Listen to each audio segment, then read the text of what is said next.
हमारे साथ हैं doctor KB Tumane, MBBS MD and chest specialist.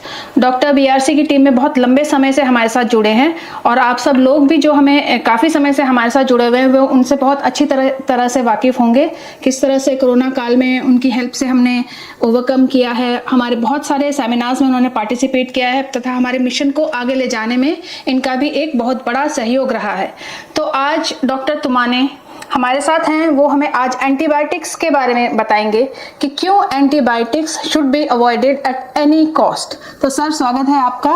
Thank you. Sir, antibiotics जो आजकल लोग बहुत इजीली प्रेस्क्राइब करते हैं, तो अब एंटीबायोटिक्स जो है it should be avoided at any cost, क्यों सर? एंटीबायोटिक्स की खोज सर अलेक्जेंडर फ्लेमिंग इन्होंने जब लगाई तो उनके दिमाग में एक बात थी। उस समय वॉर होते थे और उस वॉर में बिकॉज ऑफ वुंड्स इतने soldiers they were dying off. उन लोगों को बचाने के लिए ऐसी कुछ दवाई उनको ईजाद करने की इच्छा हो रही थी कि जो उनका इन्फेक्शन जल्दी से जल्दी कवर अप कर दे जी। इसलिए एंटीबायोटिक निकला था। लेकिन आज क्या हो रहा है? रैम्पेंट यूज़, इरेशनल यूज़, यानी ना सिर्फ शहर में बल्कि गांव में तो और ज़्यादा, शहर में भी है, उससे भी ज़्यादा गांव में भी है।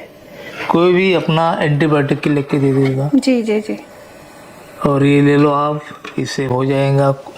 उसकी ज़रूरत है नहीं है, he doesn't think about any practitioner, वो सिर्फ लिखने का काम करता है। लेकिन what ill effects, what side effects it is causing on the patient of body, he doesn't care about it.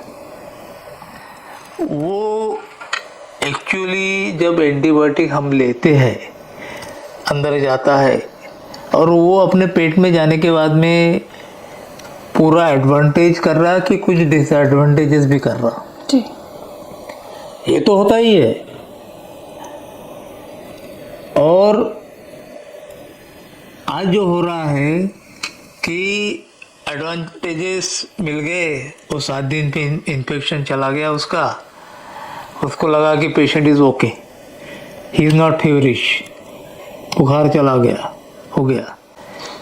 उसकी GI सिस्टम यानी पेट की सिस्टम जो रहती है उसके ऊपर क्या इफेक्ट हो गए और बॉडी पे क्या इफेक्ट हो गए उसके बारे में उसको कुछ नहीं रहता। और ये एंटीबायोटिक जो देता है डॉक्टर, तो उससे उसका रेजिस्टेंस कितना जल्दी डेवलप हो रहा है, सेंसिटिविटी उसकी कितनी कम हो रही है, इसके बारे में बिल्कुल नहीं सोचता। इसलिए आज WHO ने भी बोला है कि irrational use of antibiotic should be avoided. तो फिर सर इसका फिर सोल्यूशन क्या है? इसका सोल्यूशन एक ही है कि हमने थोड़ा सा वक्त, जो आज हमारे पास बहुत कम है जी, आज हमारे पास जितने ज़्यादा साधन हम इजाद कर रहे हैं उतना हमारा वक्त कम होते जा रहा है, अपने लिए कम होता है जी।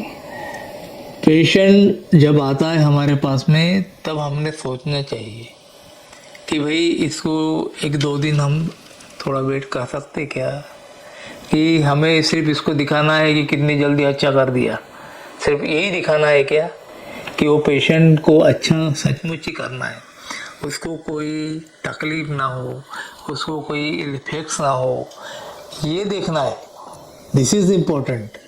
तो ऐसा सोच के, थोड़ा सोच के, जहाँ तक हो सके उसको एंटीबायोटिक के यूज से दूर रखना चाहिए। दो तुम antibiotic if it is needed. लेकिन आज ऐसा होता है कि कुछ भी नहीं सोचना।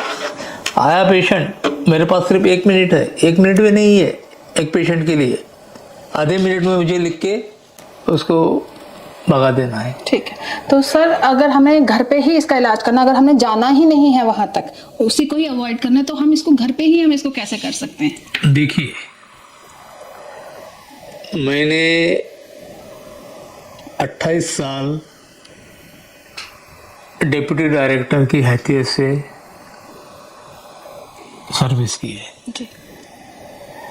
और मेरे पास टीबी के, चेस्ट के यानी चेस्ट डिसीजेस के, लंग डिसीजेस के करीबन 3000 पेशेंट रहते थे। तो मेरे पास आते थे पेशेंट।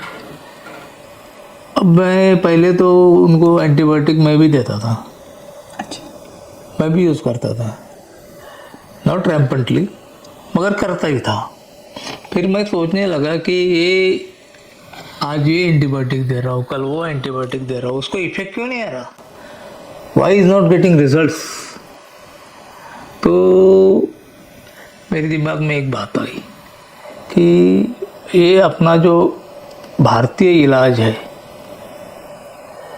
एक्चुअली मेरे जो कलीग्स है उसका वो इसका विरोध करेंगे, लेकिन मैंने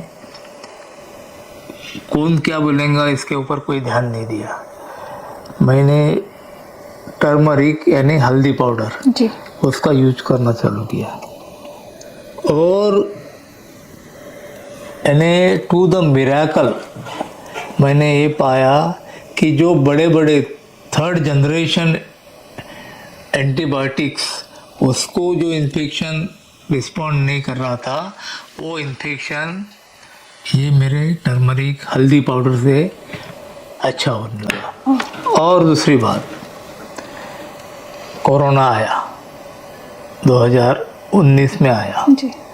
तो कोई कुछ दे रहा, कोई कुछ दे रहा, कोई कुछ दे रहा, एंटीबायोटिक कौन सा लगता मालूम नहीं, फिर टेस्ट कर रहे उसकी और दे रहे कुछ भी, एक एंटीबायोटिक दे रहे, एक दूसरा और कुछ दे रहे, एक दूसरा कुछ, ऐसे 5-7 गोलियां और भी उसके ऊपर फेंक के दे रहे, ऐसे उसके पास भी नहीं जा रहे, उसको टच भी नहीं कर रहे।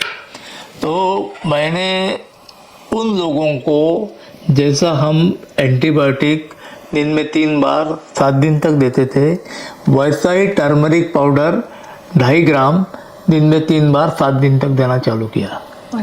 और ये आश्चर्यजनक बात हुई कि वो जो एंटीबायोटिक से नहीं होता था, वो ये टर्मरिक पाउडर से पूरी तरह ये कोरोना पेशेंट अच्छे होने लगे।